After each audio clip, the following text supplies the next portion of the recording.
And we're live, yeah. I'm trying to get. I've been in the gym lately, what I'm saying? So just I've been working on my upper, lower, going in the gym. But, that's how life is, man. Life is an uphill battle, Yeah. But yeah, guys, what's going on, bro? Cassadine here, back with a live stream. I know it's been a minute, y'all. It's been a hot minute. But yes, I am back with a live stream. Yes. And as you can see by the topic, we have some stuff to talk about. You know what I'm saying? Got a lot of stuff to talk about. Um, a lot of news, records being broken. Dude, you guys is a Spider-Man, bro. Brand new day. It hit 1 billion basically in its first week. It is already in its first week, it destroyed Supergirl and Superman combined. So it's like, all right, we need to have a discussion here. We need to have a serious talk on the next steps of the DCU and the strategy that James Gunn needs to have in accordance with the DCU. And I think it's very imperative, seriously, that it needs to be talked about, it needs to be said. Because that's not good. It's not looking too good. Matrell Willie, what's up, man? How's it going, bro? Yeah, man, not much, bro. I just, got something to eat, took a shower earlier. Today I had an off day for the gym. So this is my off day for the gym, but I've just been going every now and again, man. 3 to 4 times a week. Going in, going hard. But yeah, man, I'm here to talk. We're here to talk about some news, bro. As you can tell by the thumbnail, bro, Spider-Man, he's got those spider bands, you feel me? He got the spider bands he's making. I could see the end gross of Spider-Man Brand New Day being 2 billion or more. And that's wild, bro, cuz technically speaking, even though it's really not like a solo Spider-Man film, but it technically has the stature of a solo Spider-Man film, and for this film by itself to be set to make 2 billion and it's putting the DCU on notice, bro. And in my head I'm just like, James Gunn needs to really decide that he needs to pivot and he needs to change to his big players, because if he doesn't, Motherfreaker's going to be out of a job. He's going to be out of a job. And then you have the X-Men. There's people are talking about the X-Men casting way more than anything the DCU has going. They're talking about X-Men way more than anything the DCU has going on right now. I know I'm still kind of interested in the Lantern show, but so far that's really much all that's being talked about. You got the Jimmy Olsen show, the casting for the Jimmy Olsen show, and people they're just fed up. They don't understand James Gunn's strategy, getting these low tier knockoff characters and putting in the forefront when the MCU is on an annihilation plan like never before with Brand New Day. They're they're casting for the X-Men. They have Avengers Doomsday coming out. It's like, bro, at this point, it's like, bro, James, it's fight or flight for James Gunn, in my opinion. This Jimmy Olsen bullcrap is not going to fly with me. It's not going to fly. And people already have issues with the Lanterns already because it's not really comic accurate. So that's going to be a little bit iffy on that side as well. So yeah, man. And then you had Zack Snyder just took a picture at the Warner Brothers parking lot a day ago. Even though it's funny how people speculate that he could be doing the Dark Knight Rises, you know what I'm saying? I mean, not the Dark Knight Rises. He's doing the Dark Knight Returns. A lot of people are wanting him to do that movie. A lot of people talking about obviously restore the Snyderverse and all other stuff. And then you have they want Justice League Part 2, Part 3, stuff like that. And he's on the Warner Brothers parking lot, so it's kind of like, we don't know what's going on. I don't know what project he has with them. But I'm just saying there needs to be a huge strategy change, and I mean quick, bro. I'm talking quick, because the plan that James Gunn and the DCU has right now it's gonna be mauled over by the MCU at this point, with them having Brand New Day, with them having the X-Men.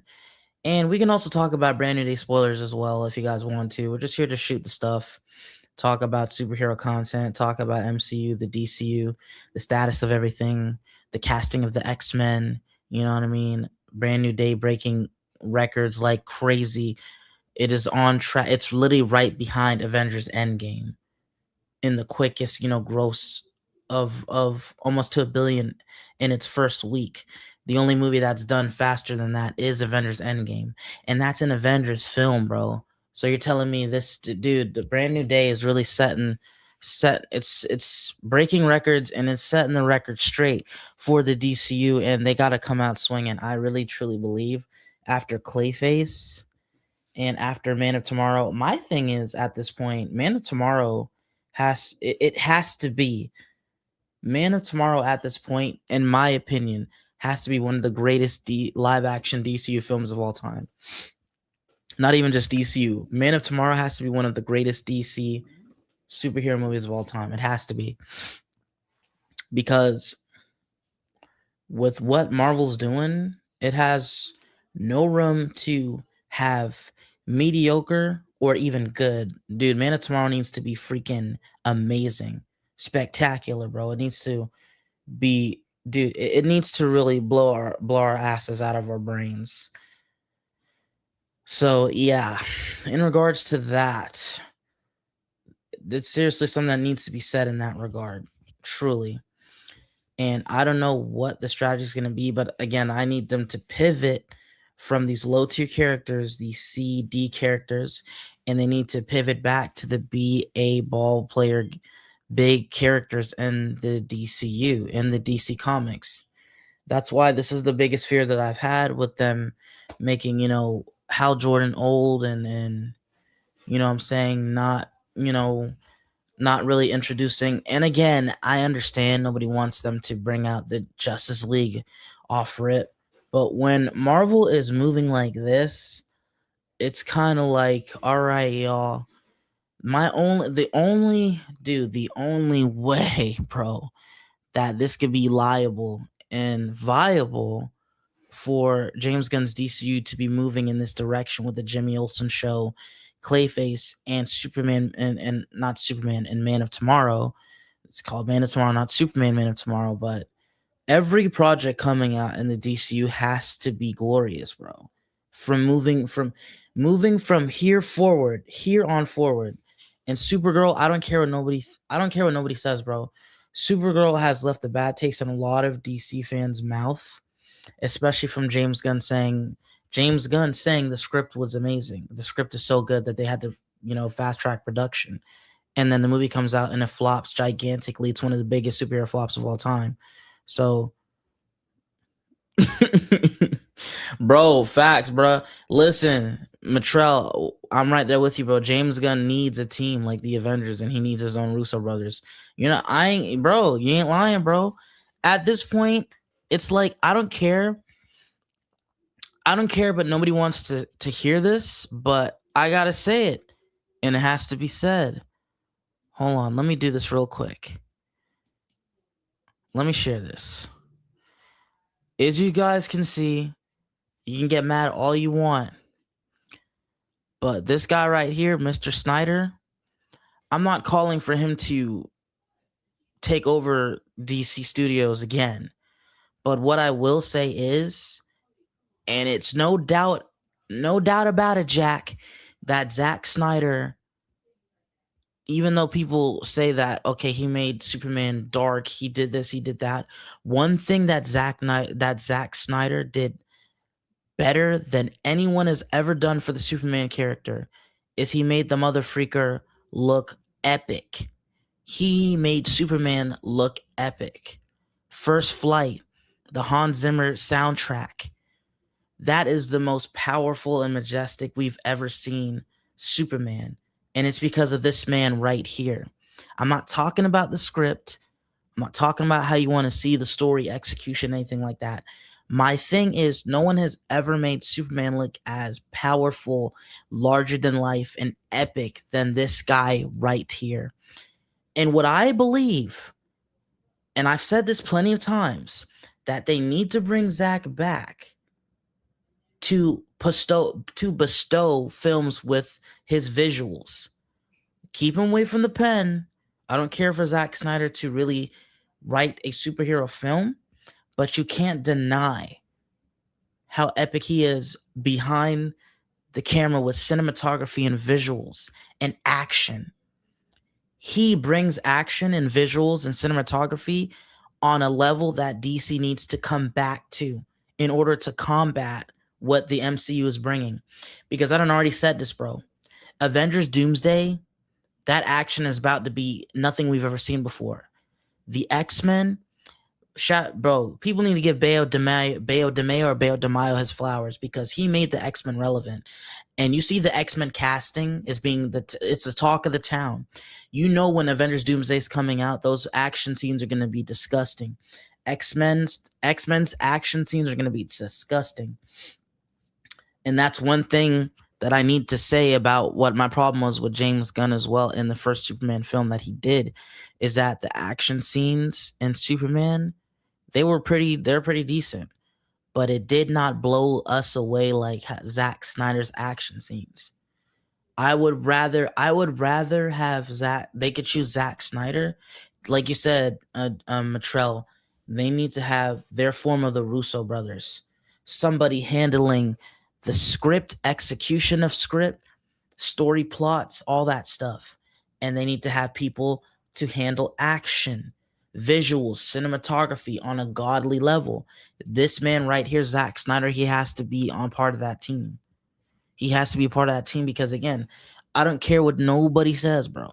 You do not have to like his films, but you cannot deny that this guy knows how to make action on an epic scale, and action and visuals on something we've never seen before. When every time I watch Man of Steel and I watch the first flight scene, you can't lie to me. No DC fan can lie.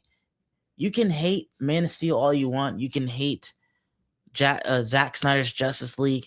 You can hate the Snyderverse all you want, but you cannot deny the power and epicness and the majestic feel of that first flight scene in Man of Steel. That first flight scene is still undefeated in the realm of DC. No DC movie, no DC scene has defeat the first flight. No DC film and no DC spectrum of whatever has not defeat the battles that were had in Man of Steel. That's not only for just DC, even Marvel. Bro, the battles in Man of Steel and the scene of the first flight in Man of Steel is undefeated in so many genres and other films. It's not even funny, dude. You go back and watch Man of Steel, you watch the first flight, and you watch the battle in Smallville and all the battles. You're like, dude, this is some Dragon Ball Z shit. And we have not seen anything like that ever since. That's why I'm saying that they need to bring Zack Snyder back to help handle the visuals and cinematography and the action. I'm not saying for him to pick up a pen and write a story, but they need to solidify and give him his flowers and what he has done right, and that is the visuals and the action. So that's all I'm saying when it comes to that. Honestly, I don't know if anybody can agree or not. If not, that's your opinion. This is just my opinion. I'm thinking on a business standpoint, and I'm thinking on a counteractive standpoint. This is war at this point. James Gunn and them need to act like they are going to war, because the merger, it's frozen, but it's kind of inevitable. When it comes to Paramount, that merger is inevitable, even though it has been frozen. But once David Ellison or the Ellison family gets their hands on Warner Brothers and they see the metrics, revenue, and profit is not really being made as much, and you already know the Ellison family is going to compare DCU's profits to the MCU profits. And they're going to be like, yo, this is ass. They're going to say, we got to get some new people because y'all aren't racking in what the MCU is racking in. Not saying that they have to rack in what the MCU is bringing. in their first ballots in their first bout, but it needs to be an increasing growth, no stagnation and no decrease.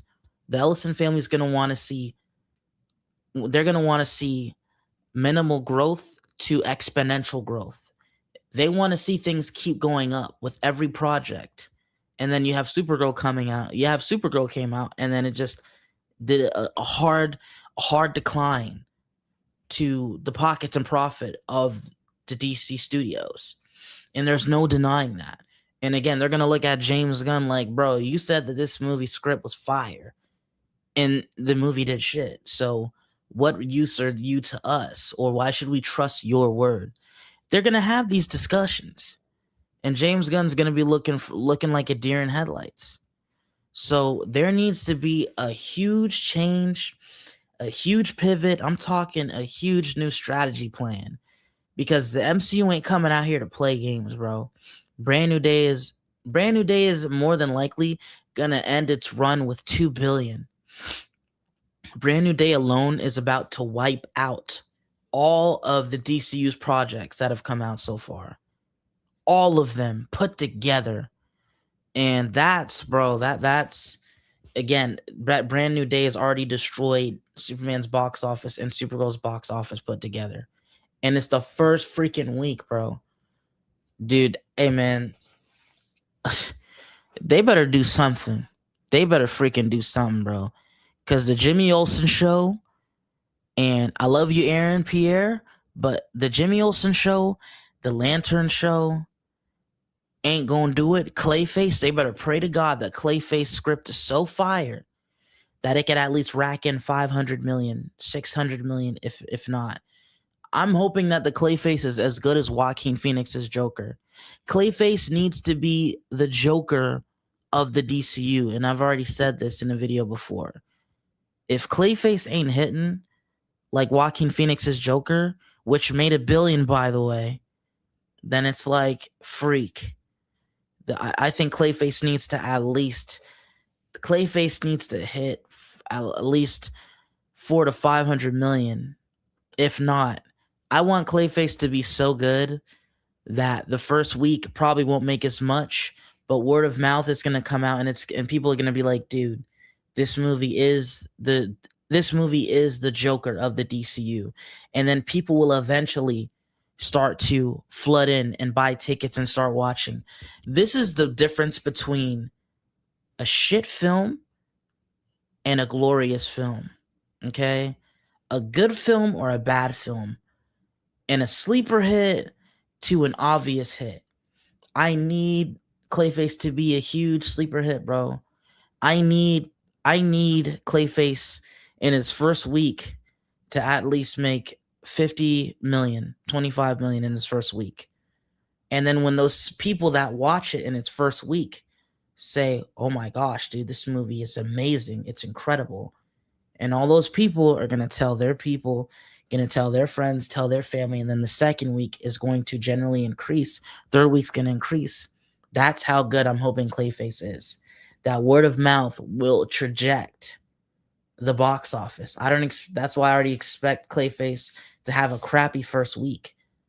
Because first of all, it's a Clayface movie, and second of all, people just don't trust the DCU as much as they do anymore due to Supergirl and due to James Gunn literally even saying that Supergirl has an awesome script, and this is what they get.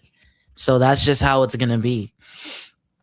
That's how it's gonna be, bro. And then don't get me started on Man of Tomorrow, bro. Man of Tomorrow, dude. First of all, it has so many characters in there. It's like its own mini Justice League movie. And then in that regard, it's the script for Man of Tomorrow better be out of this freaking world. It better be out of this freaking world, because we do not need Man of Tomorrow to have a mediocre script. And then you add on all these characters. And then I hope the guy who's playing Brainiac destroys the role. My biggest giveaway and takeaway from Man of Tomorrow is that I need Brainiac. I need Brainiac in Man of Tomorrow to be the most devious villain in the DCU, period.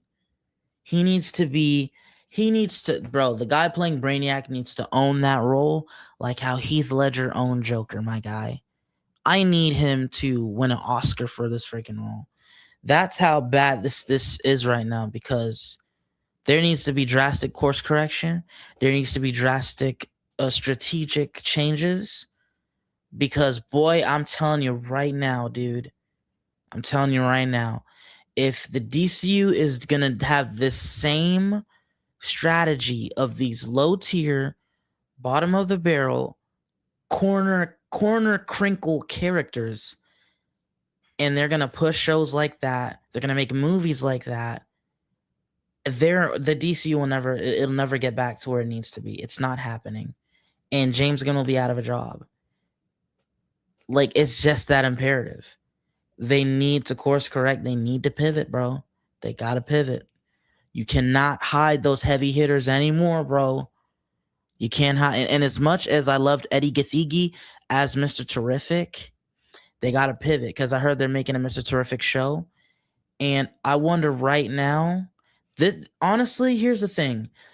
Beside the Jimmy Olsen show, the Mr. Terrific show, Booster Gold if it happens, all these other projects that are coming down the road can be amazing. But the fact of the matter is, Supergirl was terrible to people. To me, bro, I said Supergirl wasn't that bad in my eyes, because I thought Supergirl was going to be straight shit, bro. But it wasn't as bad as I thought it was going to be, so it didn't really affect my viewing. But my thing is, Supergirl did so bad. If Clayface does bad, and if Man of Tomorrow is mediocre, we got problems, Jack. Clayface and Man of Tomorrow have to save DC, bro. And they have to do course correction. I already said they need to do reshoots for Clayface, and I need to see Batman's ass cheeks clapping in Clayface, okay? I need to see his cape flapping in Clayface. Clayface needs to end with Batman flying into the camera. End it. Movie's done. Sure, they got to pull all the stops. They got to shoot the gun. No pun to James Gunn, but they need to start shooting that gun. They better shoot it like their life depends on it. I see 6 people in the chat, man. Chat's running cold, bro. You gave me some questions. Let's talk, man. I see a lot of watchers, not a lot of talkers, y'all. Let's talk about it. Matrell's looking pretty lonely in the chat, man. Let's talk about it. Ask questions. Let's conversate, because I truly believe that the DC, bro. I truly believe the DCU is in trouble if it keeps going this course, bro. If it keeps going this course, they're not looking good. And here's the truth as well when it comes to Supergirl and Millie Alcock being casted as Supergirl. The truth of the matter is, and this is just the world that we live in, if you ask anybody who they would have chose to be Supergirl, you got people, obviously people are going to be like Sydney Sweeney off rip. They want a bombshell, girl next door, beautiful blue-eyed, blonde babe, drop dead, gorgeous chick. You feel me? And then you look at Millie Alcock, and to a lot of people, that's not their ideal of a bombshell chick. You feel me? So Millie Alcock's casting already is kind of putting them not ahead of the curve. But you have Sadie Sink being casted as Jean Grey, and people are just like, mwah, perfection. Even though Sadie Sink is my only problem with Sadie Sink being Jean Grey is that she's just short. She's short for Jean Grey. But I get it. They're trying to bestow them as young. They got them as young as possible so they can have X-Men carry them for the next 15 to 20 years. So I get that. But my thing is, Sadie Sink is the perfect candidate. When you think of Jean Grey and the biggest, youngest redhead stars out right now, you would be like, off rip, Sadie Sink is Jean Grey. Mwah. But when you think about Millie Alcock as Supergirl, you're kind of like, like, all right, we'll see. It's like night and day. Sadie Sink and Millie Alcock and their casting. It's like, bro, the DCU needs to stop gambling and start placing for sure bets. That's what I'm saying. The DCU needs to stop gambling You motherfuckers want to gamble with Clayface. You're gambling with Jimmy Olsen Show. You're gambling with Mr. Terrific Show. You're gambling with the Lantern Show because you're not giving the fans what they really truly want. We don't want an old Hal Jordan, my boy. We want to see him in his glory days. It's like y'all know what the fans want, but yet y'all asses is still gambling. The only difference between the MCU and the DCU is the MCU had to learn the hard way. And now you could see them kind of pivoting towards what the fans kind of want. More so, the MCU is giving the fans more so what they want, and the DCU is giving the fans what they want to give the fans. And in this game, you can't do that. Because look at what Brand New Day is doing. Mother Freaker is going to... It made $1 billion in a freaking week. It made $1 billion in a week because, again, the MCU is starting to learn, and they're starting to slowly but surely give the fans what they want, and that DCU can learn a thing or two about that. They have to drop the bullshit with all these side characters, all these low tier characters, and they have to give the fans what they want, bro. It's that simple. Enough propaganda, enough messages, enough of treating these superheroes like your personal playground, James Gunn. You need to put your ego aside and just give the fans what the freak they want, period. If you don't, you're not going to make money, you're going to lose money, and you're going to get fired. Or you're going to leave, however you choose to go. That's just the options that I believe James Gunn and DCU has. That is their options. The final ultimate option is, if they keep on with the BS, is that once the merger happens and Paramount gets DC and Warner Brothers, they're just going to be like, all right, well, you're fired, you're fired, you're fired, you're fired, you're fired, you're fired. All of you guys are fired. James, you're fired. Peter Safran, you're fired. We're going to replace you guys with our people. And that's just how it's going to go. If they don't pick up the pace, and if they don't course correct, and if they don't pivot and truly start giving the audience and the fandom what they want. And that's where I stand with that.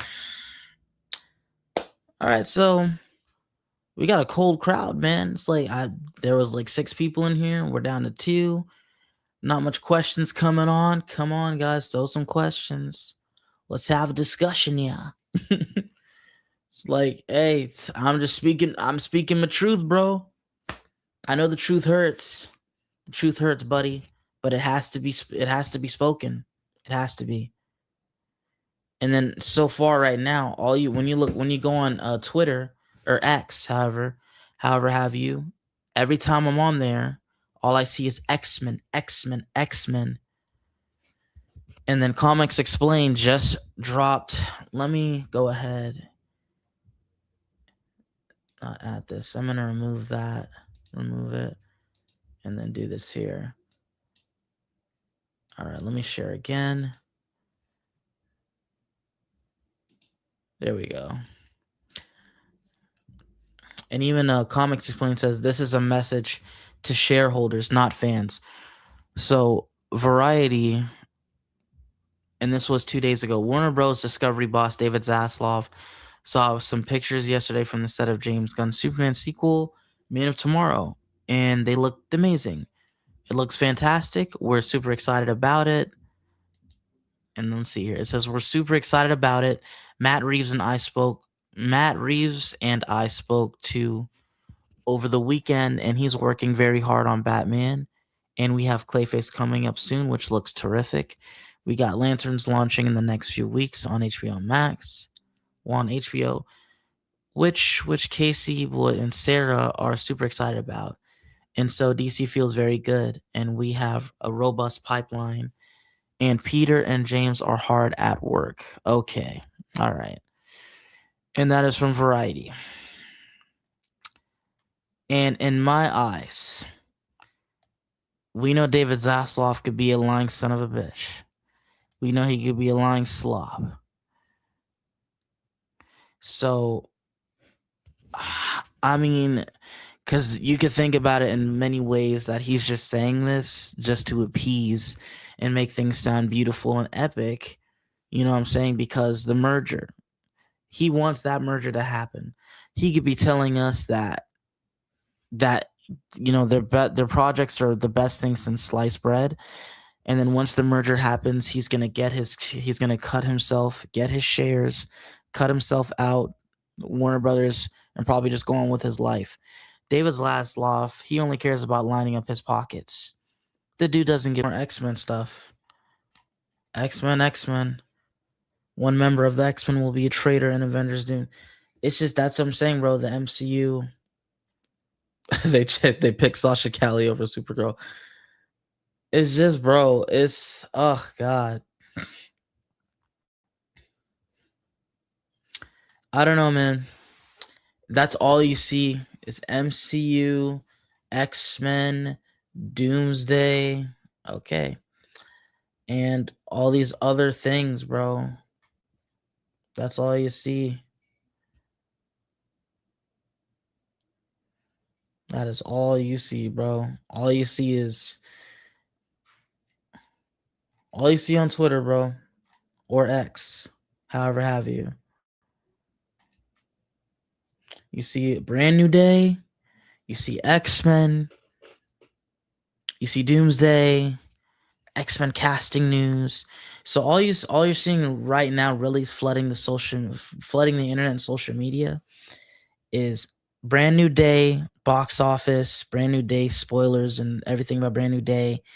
You see Avengers Doomsday, rumors about Avengers Doomsday, talks on it. You have Avengers Doomsday, Brand New Day, and then you have X-Men casting, and you have projects. You have the MCU. You have them talking about Ghost Rider announcement. You got them talking about Black Panther 3. You got them talking about a possible Punisher movie, a possible Squadron movie. Like, bro. And when it comes to me as well, like, you've already seen my video with Is Marvel Racist, which I'm not saying that they're full blown racist, but it's just the way black projects are being handled and black led stuff, even to where it's like not only just with black led projects, also with, you can have Asian projects, Indian projects, you know what I'm saying? Other foreign other foreign characters not getting the love that they so desperately deserve in the MCU. We're going to see how that's going to happen, and enough of the race swapping, and let's have legitimate characters of their own race that was in the comics have the historical correction and historical accuracy in live action. That's where I stand with that. So honestly, in regards, it's just man, dude, the DCU, man, is looking very slim, dog. It's looking real slim. I know, again, you have lanterns. Let me get out of here, because it's just, even looking at this is just, it's just very frustrating and irritating, because you see what the DCU is bringing, and even at that point, the slate that was promised to us from the first Gods of Monster slate, we're not getting Authority, and I was excited for Authority. I don't give a freak what nobody says. I wanted to see a rated R. Like, give me a crime syndicate movie, man. A freaking rated R live action crime syndicate movie about the evil version of the Justice League.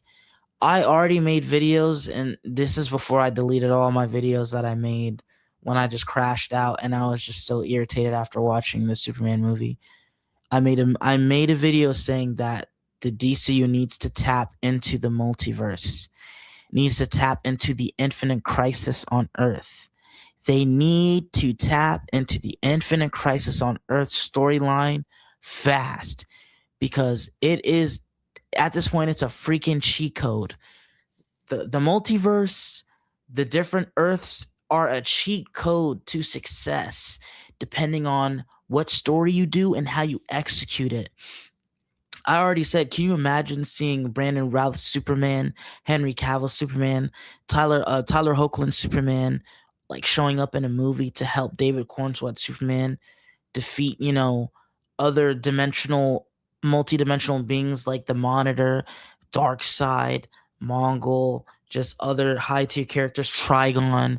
Like, bro, fuck, bro.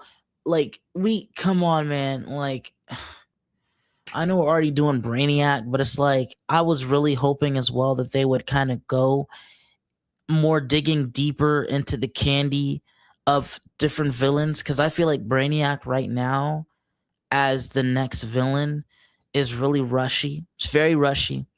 I would have wished they would have done Mongol. You know what I'm saying? And probably they could have probably done, Mongol, Vandal, Savage. Like start off a little bit at the lower tier, but not too low. Vandal Savage is such a good villain. Mongol with Warworld, such a great villain. That could have been such a good arc leading up to Darkseid, leading up to Doomsday, leading up to Trigon, leading up to Brainiac. You feel me? And then you have also, when it comes to Darkseid, you have his children. You have Apocalypse. You know what I'm saying? The gods and everything like that. So much lore and things to break down that I feel like they shouldn't. I don't think we should have gotten Brainiac just this quick, bro. Well, we just had the Superman movie and Supergirl, and now we're jumping to Brainiac. It's just like, I don't know, bro. That's just me. That's how I would handle it. It's funny because the MCU, for James Gunn to be coming from the MCU, he's already seen the MCU formula. But a lot of people accuse him for being a one-trick pony because all he knows is Guardians of the Galaxy. When you came from Marvel and you know how they move, you know the strategy they do. And people would think that he'd be the perfect guy to bring the DCU in that same direction, but without making every DCU movie feel like a Guardians of the Galaxy trope. And so far, he ain't beating those allegations because Supergirl felt like Guardians of the Galaxy and Superman felt like Guardians of the Galaxy. So it's kind of like, dude, we got to do something different. We got to pivot. You feel me? At this point, it's like if James is not going to stay as an executive, or if James cannot just stay as a CEO, he needs to stop juggling as a CEO and a movie director. You got to choose, bro. You got to freaking choose. And that's just the name of the game. We got 5 people in. Welcome. You can ask questions. Hell, if you want me to invite you to talk, I'll even do a live talk, man. If somebody wants to jump on, we could have a discussion and we could do what it do, man. Yeah. We got 5 people in here. Don't be shy. Throw in a question. If you want to actually talk on the camera with me, I'll throw the link in the chat. And if you want to join, you could join. Yeah. I won't bite. I'm not a scary guy. You feel me? Let's have a good discussion, a good talk. It's funny how it's like me being a fan of the DCU and a fan of the MCU. I never really want to throw hate at all. It's all love and discussions and debates and just how comic book movies can only become better and better and better. That's all that we want. We want the DCU to be competing at a high level, and we want Marvel to be competing at a high level. That's the beautiful thing about friendly and epic competition. Now that Marvel is kind of getting back to its roots and firing on all cylinders, that's the only thing left for DCU to do is to do the same thing or get pushed off the board. It's fight or flight. It's like the survival of the fittest. That's what happens when competition is at its peak. It brings out the best out of DC. It brings the best out of the MCU. So that lets you know if one is slacking, the other will start to say now the DCU slacking, then the MCU will eventually start to deliver slack projects because they're both not at their highest capacity. And now that Marvel is getting back into its old roots, it's time for the DCU to do the same thing. So then we'll be back at the DCU being peak, truly peak, and the MCU being at true peak. Because a lot of people like to throw the word peak around and absolute cinema around. And I'm like, motherfucker, stop, bro. This is not peak. It's not absolute cinema. It's good. It's pretty cool, but it's not absolute cinema. It's not pure peak. It's not. Freak. You motherfuckers, yeah, a lot of people forget about Tobey Maguire's trilogy. A lot of people forget about Spider-Man 2. A lot of people forget about the Dark Knight trilogy, bro. It's like even as much as I love Brand New Day, And I gave Brand New Day an A plus, bro. I freaking love that movie. The atmosphere and energy in the theater was awesome. It was epic. It's just, dude, there nothing beats a theater experience when everyone's having fun and everyone is conveying the same emotions at the same time. Everyone's clapping, everyone's laughing, everyone's crying. That is the epic orchestra of a movie at play, to have the whole audience doing that. You don't have that, doesn't happen a lot. And that's what Brand New Day did. I gave that movie an A plus. But I also said that it is nowhere near the best Superman movie of all time whatsoever. I said Spider-Man 2 with Alfred Molina, the Spider-Man with the dot, bro. Tobey Maguire's Spider-Man 2 is still the greatest and best Spider-Man film of all time, bro. Like, it's like, stop, bro.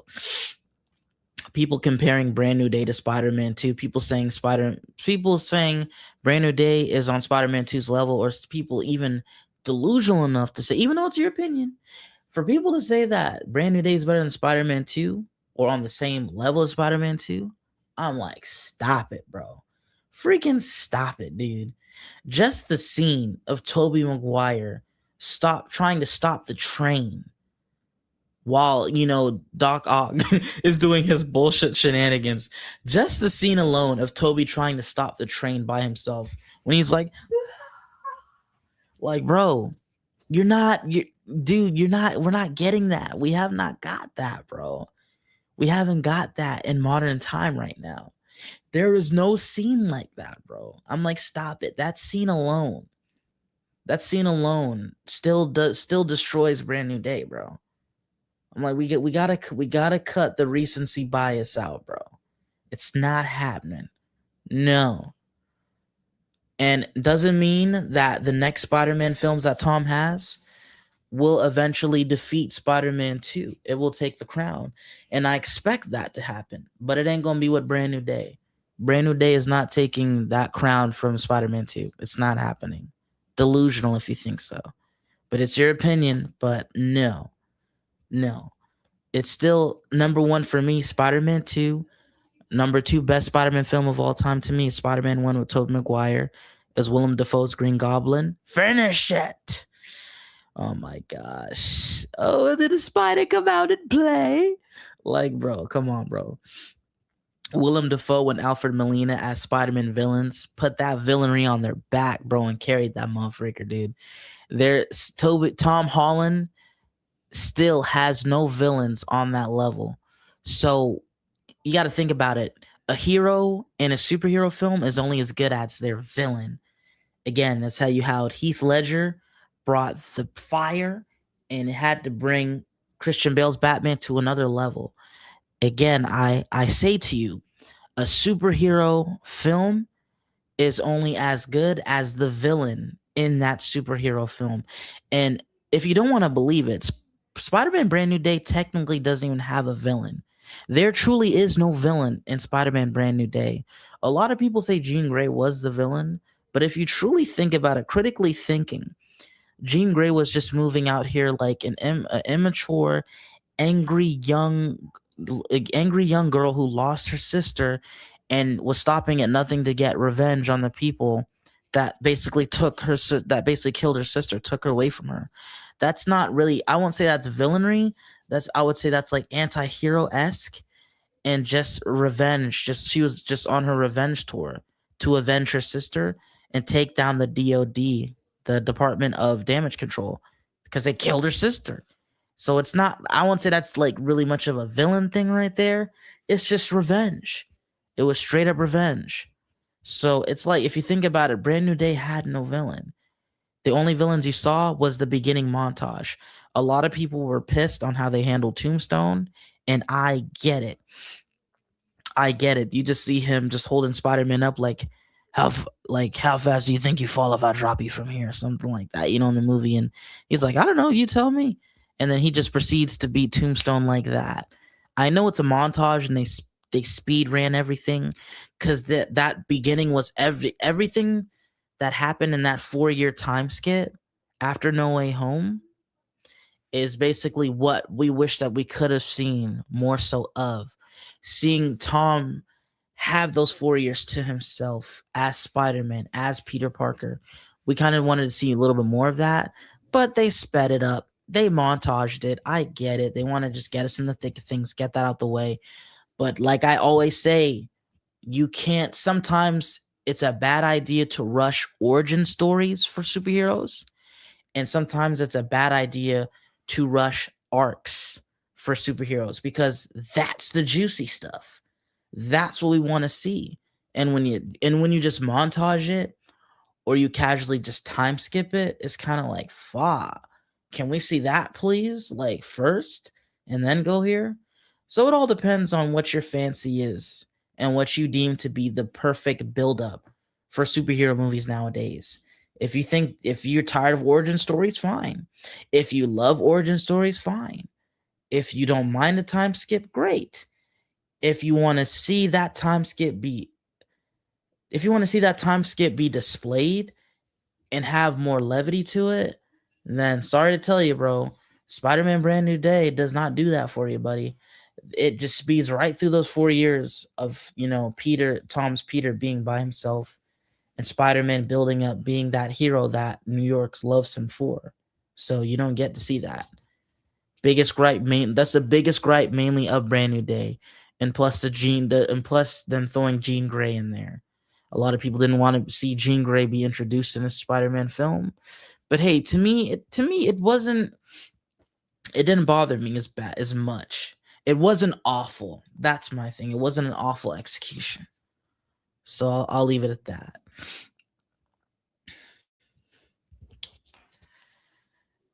All right, so hey man, look, see, there's just, again, like I tell you, man, you go on X, and that's all you see. That's all you see, bro. X-Men, X-Men, X-Men. That is all you see. Look, X-Men, Brand New Day. Oh, that's his big 3. Cool. You see, look, X-Men, Daphne Keene returning as X-23. Just a bunch of X-Men, a bunch of Brand New Day, a bunch of Avengers Doomsday news, all that stuff. Since Zack Snyder's working on WB again, what DC movie I'd go for Justice League? See? And look, everybody reposting about the Zack Snyder picture. Everybody talking about, restore the Snyderverse. They're talking about Justice League Part 2. You know what I'm saying? Sadie Sink. It's everything. Oh, a new scene from The Lanterns featuring Jon Stewart. I'm not going to watch that right here. You go watch it yourself. I do not want to be hit with a copyright. Yeah. And then you got...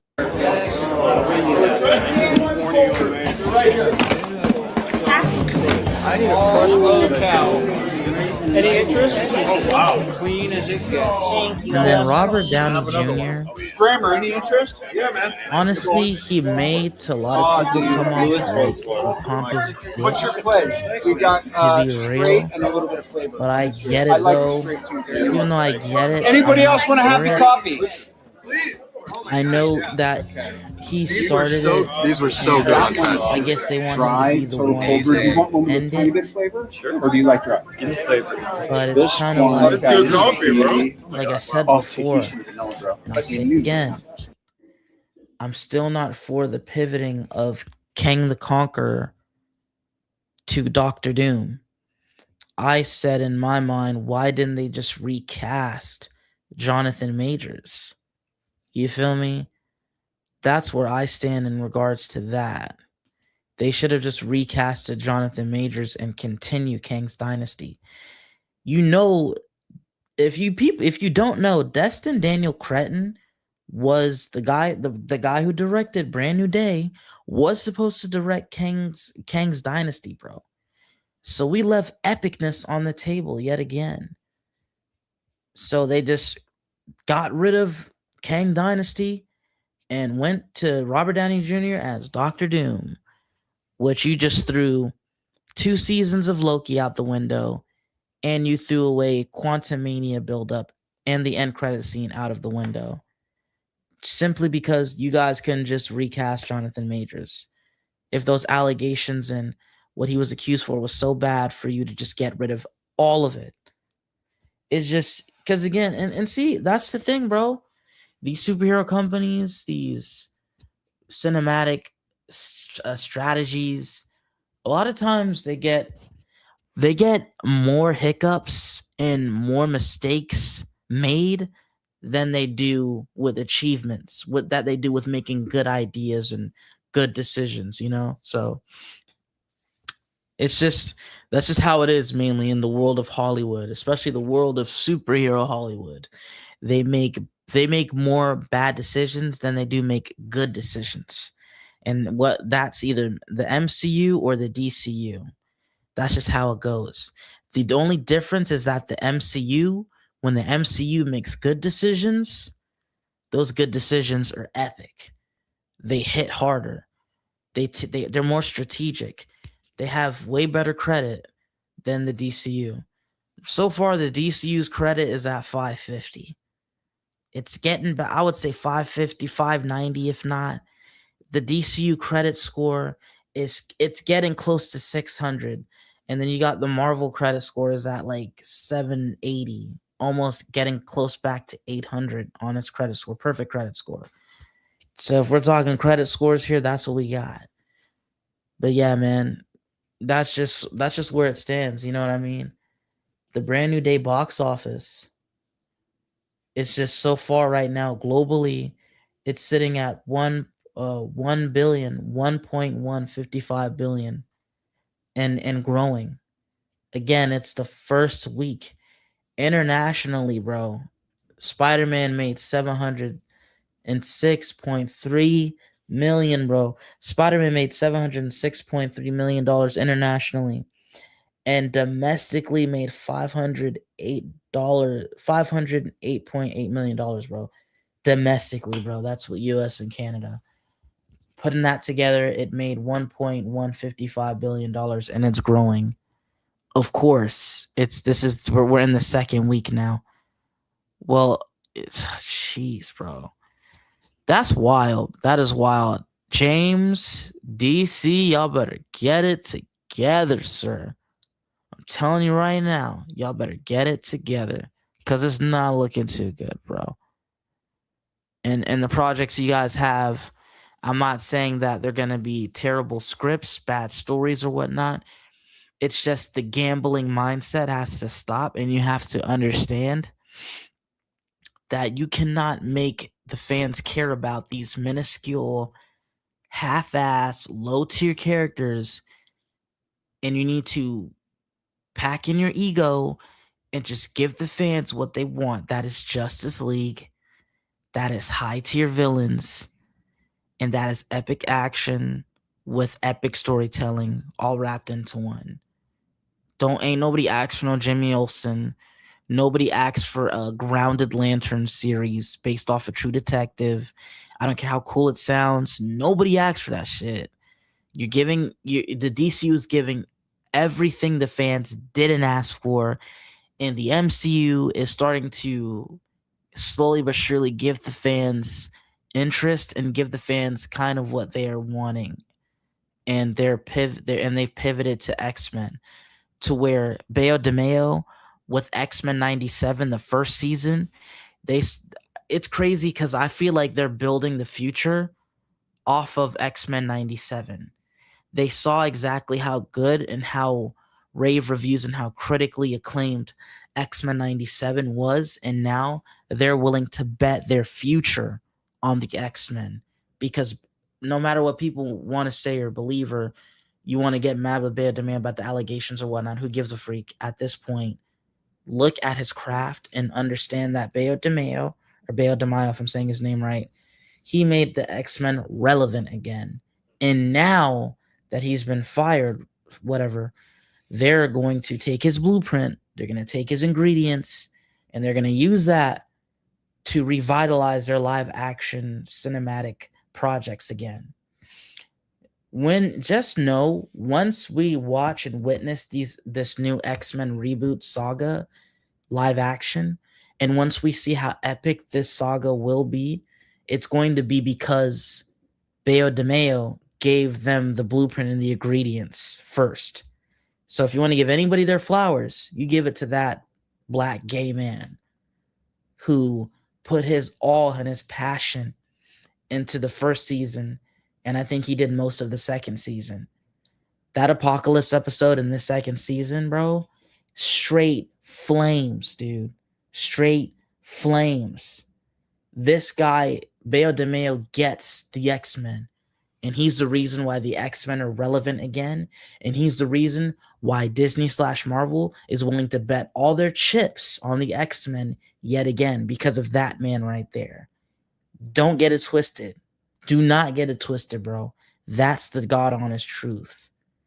And I'm speaking fire. I feel like I'm in the booth spitting.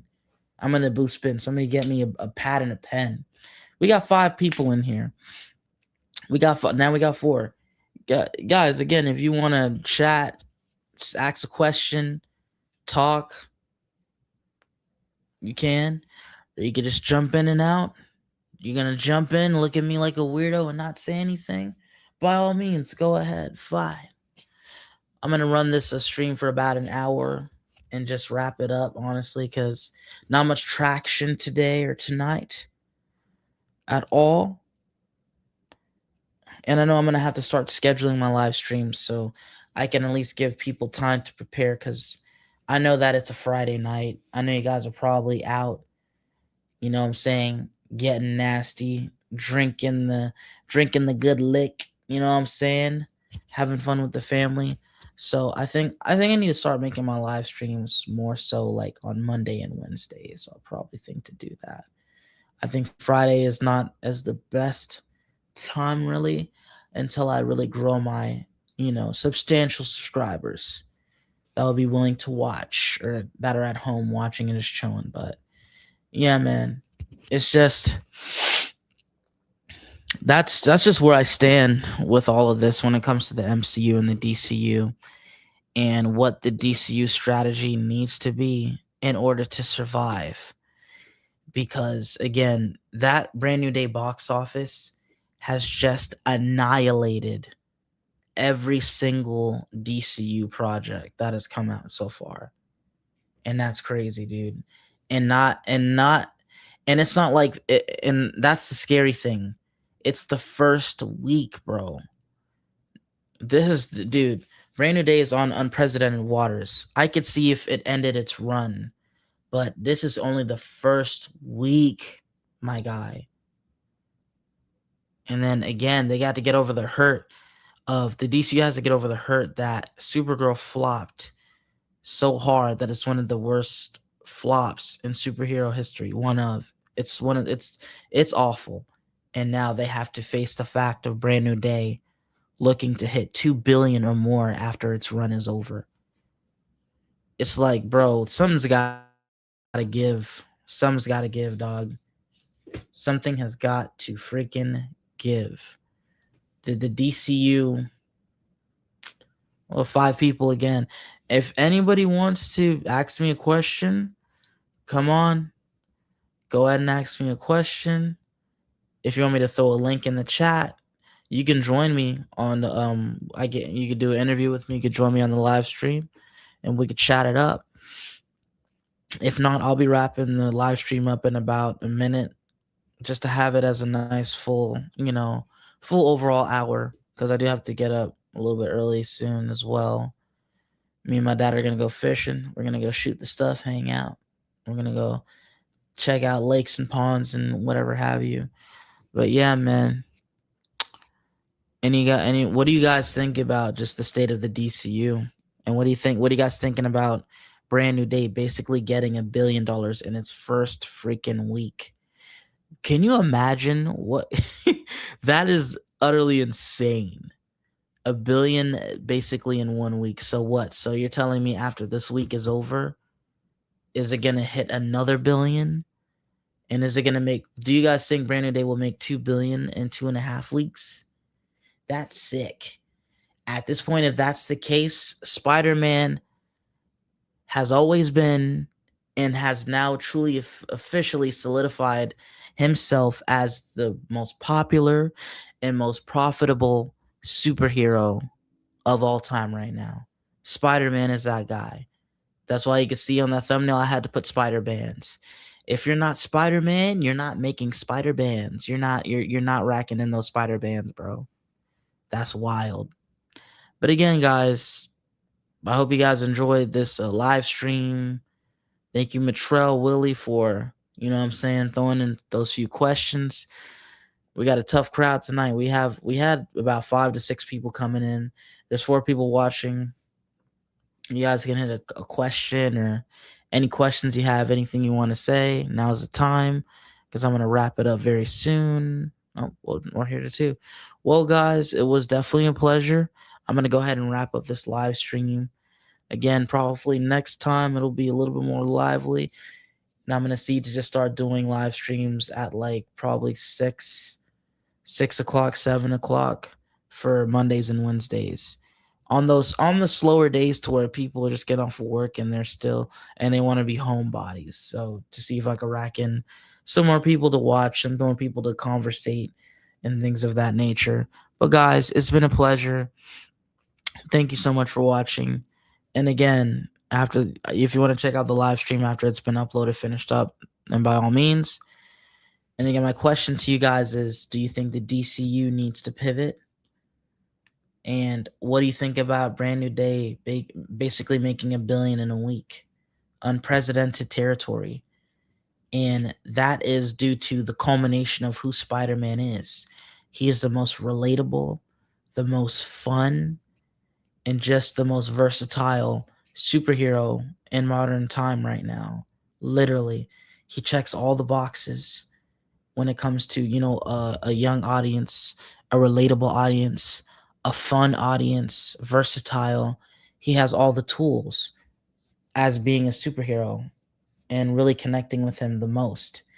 So you got to think about it. He just not only does Spider-Man have all the tools to just be that guy, he always has been just relatable, funny, witty, just adventurous, just versatile.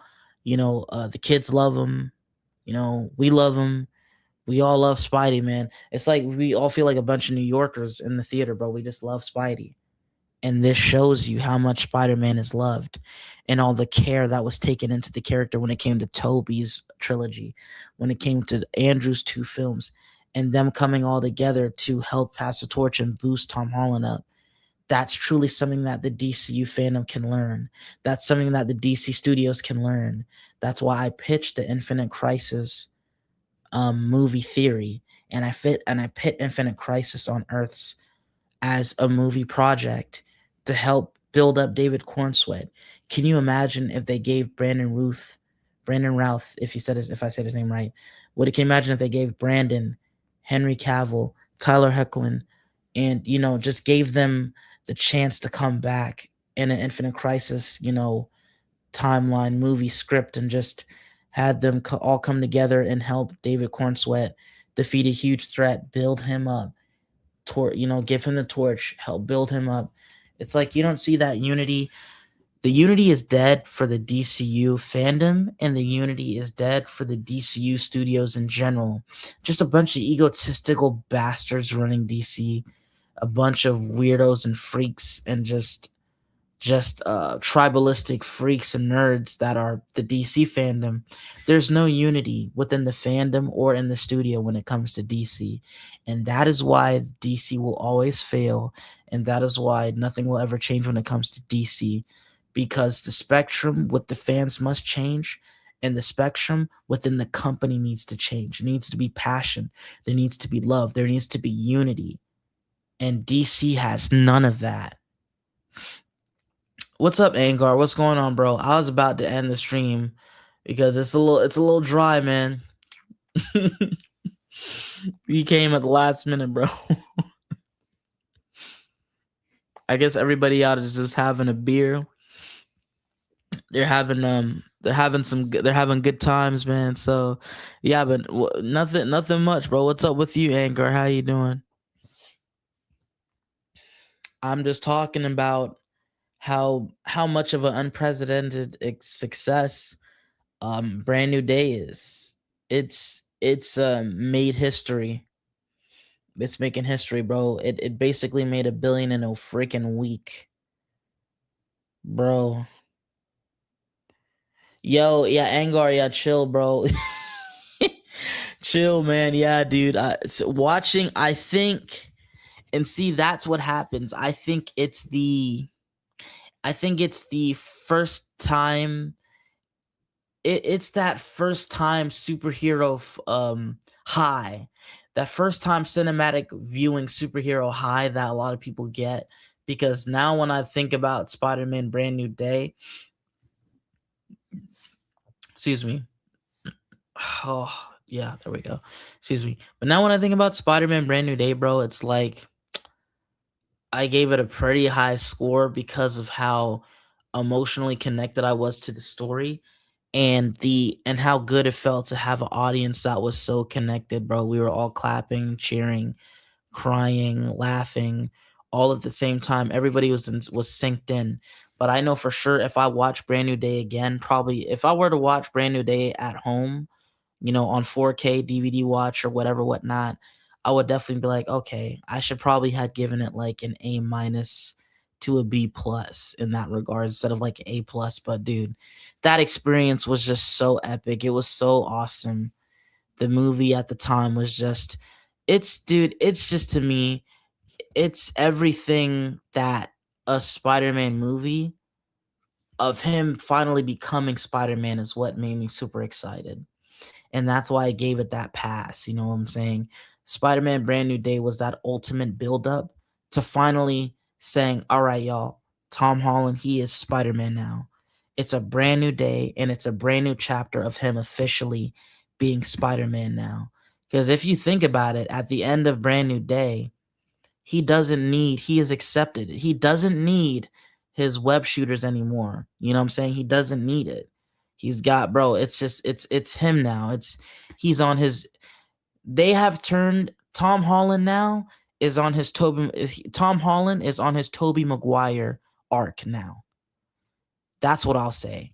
Brand New Day is the last Tom Holland arc, and now Tom Holland has transcended into the Tobey Maguire arc at the end of Brand New Day. He doesn't need no more web shooters. Oh, Angar said, I wanted real MJ and real Harry Osborn. Scorpion as the main villain and not an X-Men character. I know, bro. Angar, I know, bro.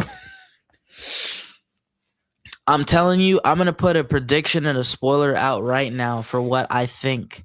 Because, see, look, now we got 6 people in here. Guys, I was about to end the stream, and now we getting people up in here.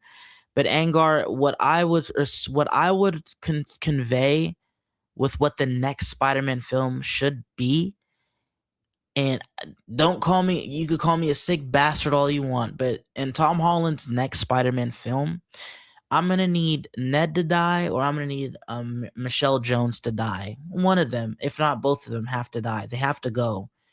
So can you imagine them adding on that extra layer of grief, loss, and just anger for him to lose? Not only if he lost Ned or if he lost Michelle Jones, if he lost his MJ, they need to go and they need to bring in, dude, that would be dope.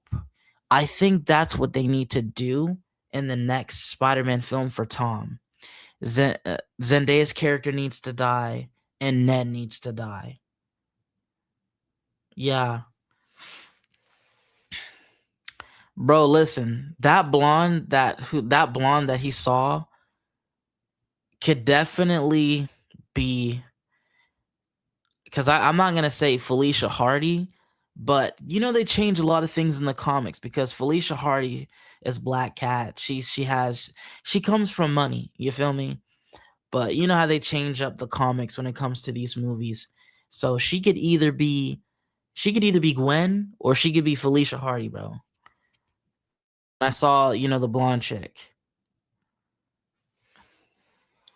That's what I'm saying. But I think for sure the next Spider-Man movie with Tom Holland, Zendaya's character needs to die, and Ned Leeds needs to die. Jacob Batalon's character, they both need to go. They both need to go so they can have room to introduce the real Mary Jane Watson. And I won't say the real, because that's Michelle Jones. So Zendaya's character needs to die and Ned Lee's character needs to die to give room for them to finally usher in Mary Jane Watson and for them to usher in Harry Osborn.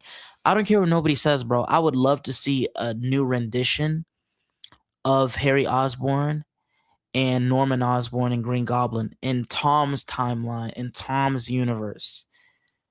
And then it's going to be so awesome and weird once he sees that, oh my gosh, like there's a Harry, I have a Norman Osborn in my world now. And he knows exactly.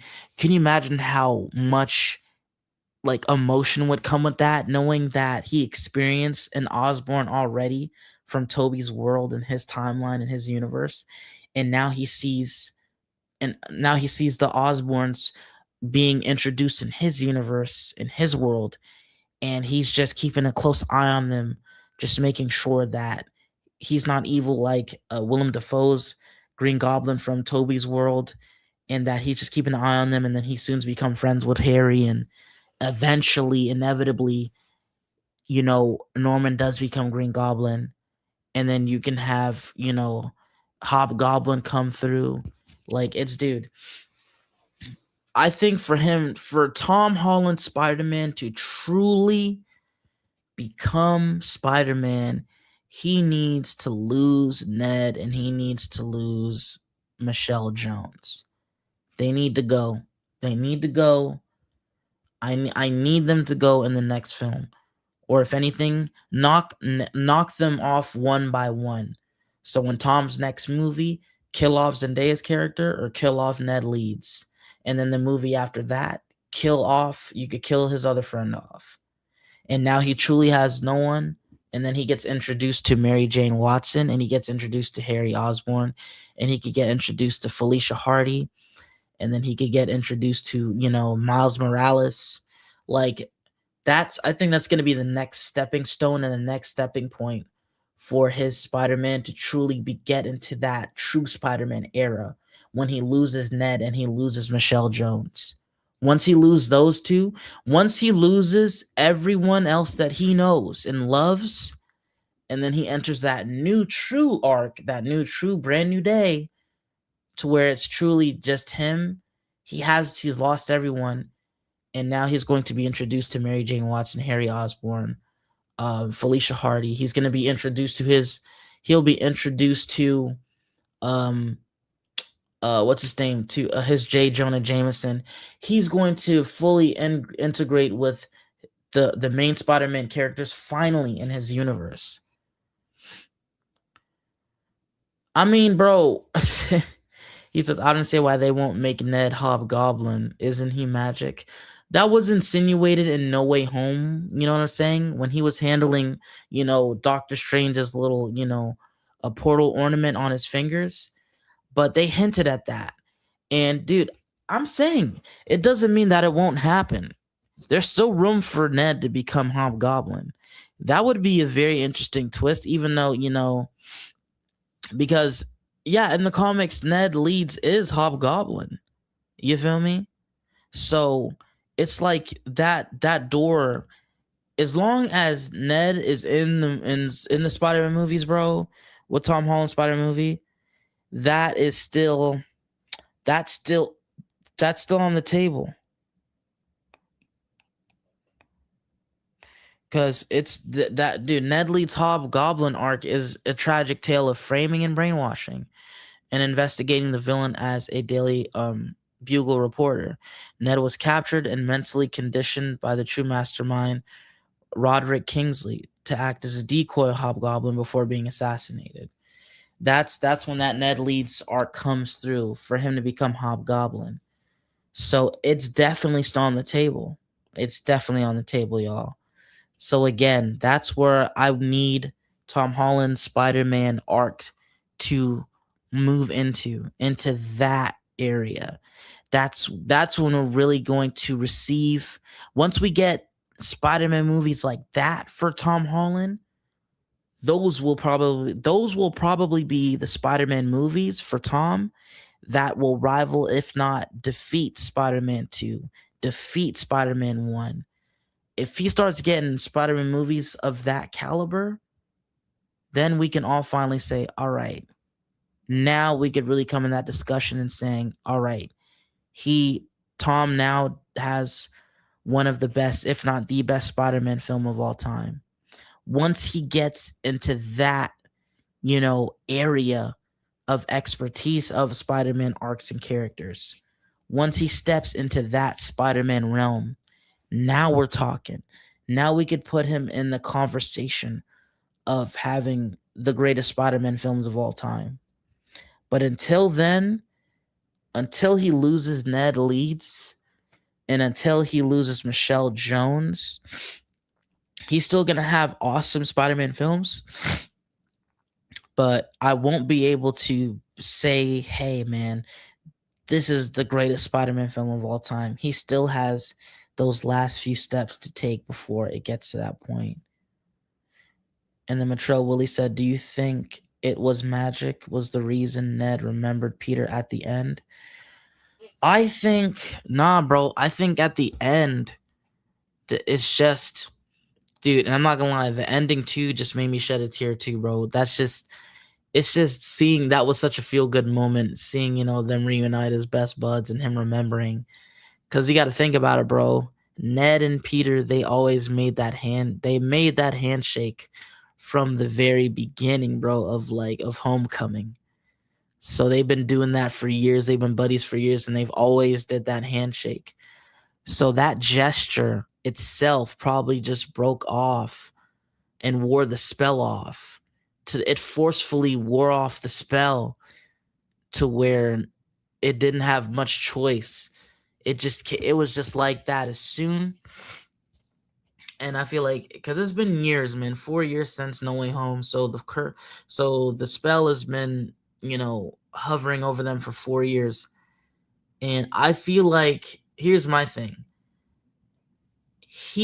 Ned and Tom's Peter Parker have created that handshake. That's like their go-to handshake. That is their bromance handshake, bro. That is everything to them.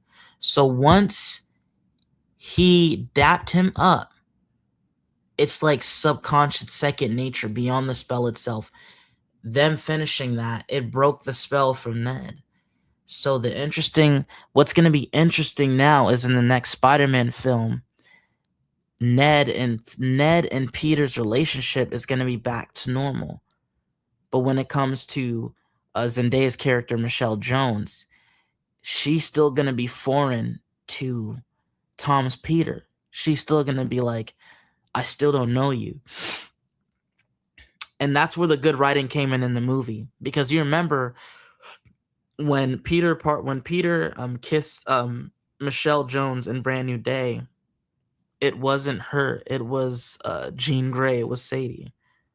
So if you think about it, he never truly kissed Zendaya's character, Michelle Jones. It was never intentional. She never allowed him to do that.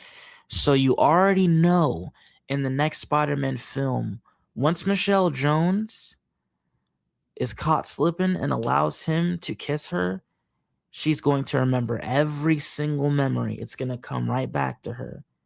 Once she willingly kisses him and she allows him to, and they serenade off of that kiss, she's going to start to remember every single thing just like Ned. Guarantee you, mark my words from this live stream. That is exactly what's going to happen. That's how she's going to remember. But again, I already said I need the next. You know what I want to happen? I want in the next Spider-Man film, I want. Oh, dude. I would love to be a writer. I swear I need to start writing movies and become a director, bro, because my mind is always just running. So in the next Spider-Man film for Tom Holland, I'm going to need him to kiss Michelle Jones. And she's going to allow him to allow Tom's Peter Parker to kiss her. And she's going to get her memories back. And then she's going to die in that same film. She's going to fall in love with him again. And he's going to be like, oh my God, my life is complete now. I have the love of my life back. And then she dies in that same film. And then Ned gets captured and he gets brainwashed and mind wiped and he gets turned into Hobgoblin. I need all of that to happen in the next Tom Holland Spider-Man film. I need that to happen. That's going to make all the real Spider-Man fans bust a huge load. We're going to all bust a nut because there's nothing more delicious than seeing Peter Parker suffer and tragedy bestow him and to give us the best Spider-Man films and best Spider-Man stories and arcs of all time. So yes, I'm going to need Michelle Jones to kiss Peter in the next Spider-Man film. She's going to get her memories back. She's going to die.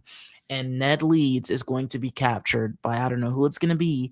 And he's going to get brainwashed and he's going to get transformed and manipulated and turned into Hobgoblin. And he's going to start to fight Peter. And then Peter's going to realize that's Ned. And then can you imagine the emotion, the visceral feelings of Peter fighting Ned as Hobgoblin, not wanting to hurt him, not wanting, dude, it's just, I'm cooking. I need to stop. Someone put the fire out. That is what you say, all right, this film, that film right there could be on the level, if not better than Spider-Man 2 of Tobey, if they do that. Nah, bro, I don't think, Matrell, not for me. I don't want, I think in the next Spider-Man film, they need to hint. They need to give I think the symbiote should show up in the next Spider-Man film at the end of the movie or as an end credit scene. Because what I want to happen is I want Tom Holland's Spider-Man to die, and I want the symbiote suit to bring him back to life. That's how real it needs to get. And then I think I want Miles Morales to be at the end credit scene of Tom Holland's next Spider-Man film. They need to introduce Miles Morales as an end credit scene in Tom Holland's next Spider-Man film. You need to get the ball rolling, bro. Let's get it rolling, baby. You feel me? That's what I would perceive. That's what I would definitely do. Look, I can't even keep the mic up. Can't even keep the mic still, bro. We're cooking here. Yeah, bro, that's what I would do. But yeah, guys, man, it's been a pleasure, dude. I'm about to take this live out, man. Hope you guys come back earlier next time, bro. I gotta get up really early, bro. Me and my dad are gonna be going to the lake. We're gonna be getting some stuff done, and I gotta go get my I'm gonna go hang out with my moms, take her to Hobby Lobby, dude, take her to do some stuff, you know what I'm saying? Just hang out, do some family things. I hope you guys enjoyed the live stream. Matrell Willie, I appreciate you. Angar, I appreciate you for coming through and at least asking a few questions. I love you all. I really do. Truly, truly love you guys. And I hope anyone who's going to rewatch the live stream, you enjoy this discussion. And this discussion of the DCU, the discussion of Spider-Man Brand New Day, and the projections and the box office records it's breaking. And just a little quick thoughts on what I think would be the next steps in evolution to Tom Holland's Spider-Man and really taking him to that Tobey Maguire status. You feel me? I'm talking Spider-Man 1 and 2 status when it comes to Tom Holland's next Spider-Man films. But again, guys, I hope you guys enjoyed the live stream. Thank you all so much for being here. Yeah, peace out. See, yeah, man, Matrell, just come back early next time and I'll be able to ask you a few questions. And if you're willing to, I'll put the link in the description. I'll put the link in the chat, and you could pop up on the live stream with me, and you could basically, Marcus Die. What's up, bro? What's good, man? Look, man, why do you have to pop up at the end of the live stream? What's up, bro? What's up, Marcus? How you doing, man? What's up, Marcus Die? Yeah, I know, man. I was just about to end the live stream. Just about to end the live stream, man. Look, we got 5 people coming in. All right, so yeah, man. I was just ending the live stream, man. If you guys can, just rewatch the live stream. Leave some comments in the comment section of the live stream video. We just had a good discussion on just the state of the DCU and what their strategy needs to be moving forward with all the records that Brand New Day is breaking. Just talking about what Tom Holland's next Spider-Man film should be about, and the next steps that they should take with his next Spider-Man films, and just all the news when it comes to X-Men and X-Men being the next staple for the MCU for the next 15 to 20 years. And yeah, man, that's just mainly what this was about. I'm just not seeing this. I'm a new subscriber. Great channel. Thank you, bro. Marcus died. Thank you so much, bro. I'm glad, dude. Glad to have you a part of the family. I'm sorry, dude, that I'm leaving, bro, because I know I just, I'm sorry, man, because I have to end the stream, bro. I wish people were coming in earlier, man. Freak, dude. But if you guys want to, I'll definitely go live tomorrow if you guys want me to. I'll go live tomorrow, like later in the later like afternoon, probably early evening, later afternoon, probably like around 2 or 3 tomorrow. I would say probably around 3 or 4, or three, 4 or 5, around that range. I'll go live again tomorrow if you guys want me to. Yeah, man, because I'm about to pack it in. I gotta wake up early. Free. I gotta wake up early, man. But thank you so much, Marcus. I appreciate that, man. Thank you for subscribing to the channel, man. And I got some more content on the way. Next week, I'm gonna be seeing the end of Oak Street. Oh, thank you, bro. Appreciate it. Thank you for rewatching the video, man. I appreciate the love. I truly do. Thank you so much. And next week, I will definitely be watching Ewan McGregor and Anne Hathaway's new film, The End of Oak Street, and I'll be doing a review for that next week. I'm gonna see that on opening day. I'm gonna start, even though this channel is mainly about, I love superhero films, but I love films in general. So I will definitely be broadening my reviews and my movie watching.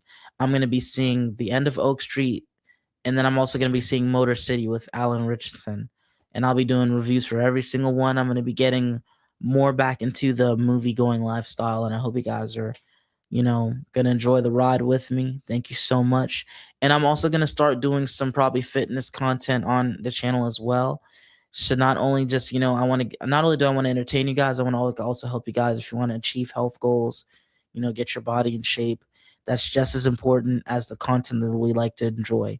I want us all to be healthy, happy, and be able to live as long as possible to enjoy enjoy these movies as long as possible, enjoy this conversation and discussions as long as possible. I not only want to entertain you guys, but I also want to help you guys with your mental health, with anything you're going through. I want to be a safe place and a chill place for you guys to come to and enjoy, to be entertained, to receive information, and to receive good health tips and things of that nature. And I will be doing gaming streaming as well. I'll be doing some gaming streams. I already have my hands on the Wolverine game. So you guys already know. You guys already knew. Yes, man. Great. I'm definitely on that path. Great side of this discipline. Yes. Marcus Dye, well, it's great, man. You stay on that path. Do not veer off that path, man. Health is wealth, bro. I don't care how much money you got. If you don't have your health, you don't have nothing. So yeah, man. And again, I'm getting that Wolverine game as soon as it comes out. I will be live streaming the Wolverine game for sure. And I hope you guys will be enjoying every single piece of content I got coming. So again, I love you guys so much. Thank you, Marcus Dye, for coming in and becoming a new subscriber. Thank you, Matrell Willie, for coming through. Thank you, Angar, for coming through. You guys are awesome. And I'll see you guys next time. And I'll see and definitely, I think I'll probably go live tomorrow. Man. I'm going to do more live streams and more content just on the way. But thank you guys so much. I love you all. You guys stay safe and you have a great Friday night. You guys have an amazing weekend. And hopefully, God willing, I'll see you guys tomorrow. I love you all. Peace.